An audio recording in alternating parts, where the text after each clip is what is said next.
we're seeing right now is a coordinated effort to basically take everything that the government does not want people sharing online and slap labels on it of hate speech, cyberbullying, fake news, and now Russian propaganda. They're just going to mix that all together in a giant ball and justify censoring it.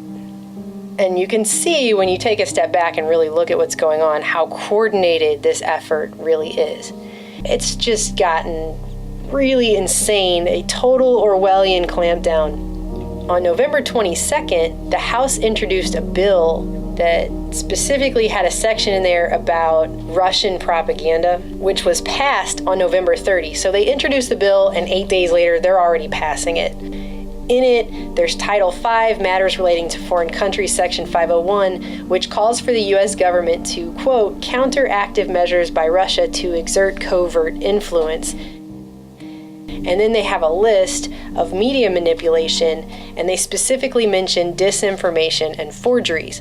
So that's another way of saying fake news. Right at the same time that the House was introducing this bill, on November 24th, you had Washington Post put out this article about how experts are saying that the Russian propaganda effort helped spread fake news during the election, and they're referencing this website here called Propaganda or Not, which is a completely anonymous website, and if you take a look at this list, you'll quickly see all of the alternative media is on there, along with WikiLeaks, DC Leaks, RT. It's just all mixed up together.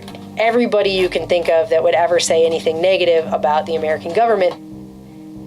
Nobody knows who's behind this, but for a website that's so-called experts, this is how they figure out who propaganda is. They sent out this tweet on November 19th saying pretty much anybody hating on Soros is echoing Russian propaganda. It's a good rule of thumb. So according to the so-called experts at Prop or Not, if you hate on Soros and have anything negative to say about him, you're echoing Russian propaganda. That's experts, supposedly. It's pretty clear this is not a group of experts, but more like a group of paid agitators. But this is what's happening, and it's going to continue happening. So what people need to do is try to figure out where to go instead, because YouTube and Facebook and Twitter, these platforms are going to be more and more heavily censored to the point that it's going to be very hard to share